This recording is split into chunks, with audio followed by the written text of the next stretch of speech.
Hi everyone, welcome back to my channel. ভিডিওটা কিন্তু শনিবারে, বাট সময়ের অভাবে এডিট করাই হয়নি। তো আজ সকালে বৃষ্টি পড়তেই মা বললো, বাবু একটু খিচুড়ি বানাবি, অনেক দিন খাই না। ব্যাস চটপট শুরু করে দিলাম। আলু কুমড়োটা ভেজে তুলে নিচ্ছি, আর এদিকে ডালটা তো ভেজে তুলেই নিয়েছি। একটুখানি জিরে, শুকনো লঙ্কা, তেজপাতা, সম্বারা দিয়ে আদা বাটা, জিরে বাটা, নুন, হলুদ দিয়ে ভালো করে কষিয়ে নিচ্ছি। আর এই দিকটায় ভালো করে কষানো বসিয়ে চাল আর ডালটাকেও ধুয়ে নিয়েছি। আর এদিকে তোমার গরম জলটাও বসিয়ে দিয়েছি। আর দেখো এদিকে মশলাটাও কিন্তু বেশ ভালোভাবে কষে এসেছে। আর চাল আর ডালটাও দিয়ে দিলাম, ভালোভাবে মিশিয়ে নেব এবার। দেখো তোমাদের সাথে কথা বলতে বলতে কিন্তু আমার অর্ধেক জিনিস প্রায় রেডি হয়ে এসছে। এদিকে খুব ভালো করে এটাকে আমি মিক্স করে নেব মশলার সাথে। আর তারপর দিয়ে দেবো গরম জল। গরম জলটাকে দিয়ে একটু ভালো করে নাড়িয়ে চাড়িয়ে নিয়েছি, নিয়ে বসিয়ে দিয়ে এবার ঢেকে দিয়ে চলো তোমাদেরকে একটু বাইরেটা ঘুরিয়ে আনি।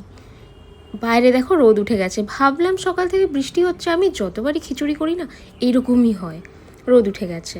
আর এই দিকে আমার ছানাপোনারা সব এদিক ওদিক ছড়িয়ে রয়েছে। আমার মায়ের বাড়িতে মানে আমার জেঠু প্রচুর বিড়াল পোষে, সো সারা বাড়িতে বিড়াল থাকবেই থাকবে। তো এই দেখো আরেকজন চলে এসছে আমার কাছে আদর খেতে। যাই রান্নার কাছে যাই। এদিকে দেখছি প্রায় ফুটে এসছে জলটা।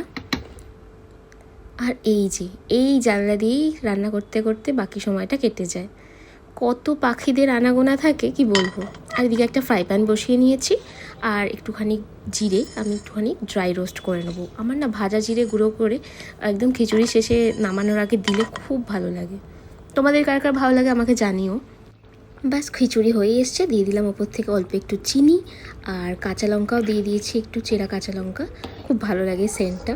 আর এদিকে দিয়ে দেবো ভাজা জিরের গুঁড়ো আর একটুখানি গরম মশলার গুঁড়ো। ব্যাস দিয়ে একটু নাড়িয়ে দিয়ে 5 মিনিটের জন্য ঢেকে দেবো। খিচুড়ি রেডি হয়ে যাবে। ভালো করে মিশিয়ে নিয়ে এবার দিয়ে দিচ্ছি ঢাকা।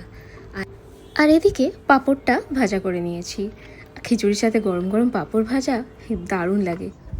সাথে একটু মা বললো গরম গরম বেগুন ভাজা হলে কেমন হয়। বাস সাথে সাথে একটু নুন হলুদ মাখিয়ে গোল গোল করে বেগুনগুলোকে কেটে নিয়েছি, আর তারপর গরম গরম ভেজে নেব তেলে।